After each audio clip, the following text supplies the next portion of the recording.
E a gente atravessa novamente o Oceano Atlântico, a gente vai para a Europa, para aquele cantinho da Europa que é menos Europa, né? Enfim, tem chamar de Londres com a nossa correspondente Marina Isidro. Mas ela está ouvindo o barulho que está vindo do outro lado do Canal da Mancha, né? Aquele barulho de aprovamos o acordo. E agora, bom dia Marina, tudo bem? Bom dia, Felipe, Rafael, para todos. Pois é, né? Saiu agora há pouco, então, essa aprovação do acordo União Europeia-Mercosul, anunciada depois de uma reunião entre embaixadores europeus. Vamos contar um pouquinho do ponto de vista do lado de cá, né? Bom, França, Polônia, Áustria, Irlanda e Hungria foram contra, a Bélgica se absteve, mas isso não foi o suficiente porque foi alcançada a maioria, né? Para ser aprovado por aqui, ele precisava de 15 votos dos Estados-membros, representando 65% da população da União Europeia. Horas antes dessa reunião começar, se falava muito de como essa decisão estava nas mãos da Itália, né? Que antes tinha embarreirado o acordo, mas acabou votando a favor. O que acontece agora? Os líderes desses países têm até 5 da tarde, hora local, 1 da tarde, horário do Brasil, para expressar qualquer objeção. E ele está sendo chamado de provisório, né? Porque mesmo depois da assinatura, que pode acontecer no início da semana que vem, esse acordo precisa ser ratificado pelo Parlamento Europeu. Não parece ser uma coisa tão fácil, é um próximo passo aí que isso precisa seguir, né? Na questão legal na União Europeia. Bom, o fato é que esse acordo vai criar esse mercado comum entre quase 800 milhões de pessoas, né, os países da União Europeia e do Mercosul, colocando fim aí a mais de 25 anos de negociações. Falando do ponto de vista dos países, quem estava a favor, né, lideravam a favor, a posição a favor, Alemanha e Espanha. A França sempre foi uma grande opositora, né, o presidente francês Emmanuel Macron, ele enfrenta grande oposição política para esse acordo do Mercosul e também muita resistência dos agricultores, né?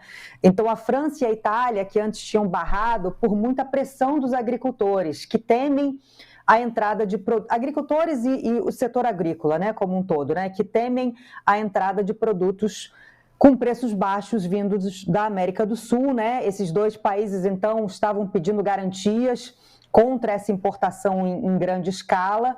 Essa semana, a Comissão Europeia aprovou diversas concessões para o setor, prometeu aumentar investimentos do bloco na área da agricultura, então parece ter funcionado, né? Principalmente para convencer a Itália. Então, eu acho que, pelo lado da União Europeia, esse acordo é uma tentativa de aumentar acordos comerciais em um tempo de tensão com os Estados Unidos, né, as tarifas que o Trump impôs no bloco e também para reduzir a dependência da China. Vamos ver, então, agora os próximos passos por aqui. Me pareceu, Marina, a gente tem conversado, né, aqui nesse nosso espaço já sobre essa possibilidade desde o ano passado, né? A gente estava falando que poderia, inclusive, ter sido assinado em dezembro, o próprio Lula tinha falado isso no fim do ano, mas me parece que Giorgia Meloni, o governo italiano, está olhando para frente e para fora, e o governo Macron obrigado a olhar para dentro, e por isso essa diferença, né, de movimento da Itália e da França. Parece, de alguma forma, aí na Inglaterra e na Europa, de modo geral, a imprensa ficou surpresa com essa rápida ultrapassagem em termos de acordo que a Itália impôs na França. Eu mesmo aqui, a gente estava conversando, Alvarez aqui, a gente estava um pouco surpreso, né, de repente, né, mas dentro daquele contexto de Giorgia Meloni, vírgula, né, a pragmática, né, acho que faz um pouco de sentido, né? Eu acho que mudou muito depois das garantias que a Comissão Europeia deu, sabe? Porque Itália e França lideravam esse pedido aí de salvaguardas para o setor, para os agricultores, e a Comissão Europeia aprovou, por exemplo, diminuição de tarifas de importação de fertilizantes, mais investimento para o setor. E aí, falando no caso da França, o Emmanuel Macron é um presidente que está muito enfraquecido politicamente, né? Então ele está enfrentando pressão de todos os lados, pressão política interna, pressão do setor da agricultura, que tem um lobby muito forte. Então a posição da França realmente é um pouco diferente, né? E eles sempre se posicionaram contra, inclusive o Macron ontem disse publicamente que votaria contra, mesmo sabendo, né, possivelmente que isso não seria suficiente, porque juntando com outros países menores, ele não daria, né, o número de votos suficiente para inviabilizar essa aprovação, mas a situação do Macron é diferente, né? Marina, como que está a repercussão da aprovação do acordo aí na Europa, né? Eu estava checando aqui nos principais portais de notícias aqui do Brasil e também de outros países da América do Sul. Essa é a principal manchete. Como que está a repercussão aí em Londres e também em outras regiões da Europa? Eu acho que depende de para quem você pergunta, né? Uhum. Então, por exemplo, se a gente falar dos...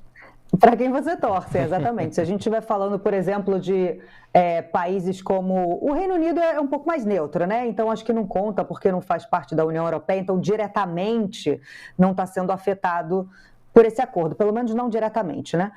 Diretamente, possivelmente. Mas falando de Alemanha, Espanha, né? Países escandinavos, Holanda, que fazem parte daquele grupo que sempre foram a favor, eu acho que vem como uma grande oportunidade, de novo, uma necessidade de ampliar acordos comerciais, né? A Europa quer diminuir essa dependência da China, está em um momento de tensão com os Estados Unidos, né? Não só na parte geopolítica, mas como também econômica, e outras nações, por exemplo, a Irlanda, né? Vem com mais temor, com medo de perder mercado, né? Com esse temor de que comecem a vir produtos mais baratos da América do Sul e isso destrua os negócios deles. Eu acho que agora também começa um período não de convencimento, mas de demonstrar que há garantias também para esse setor, sabe, dentro desses países que foram contra. Assim, eu acho que isso é algo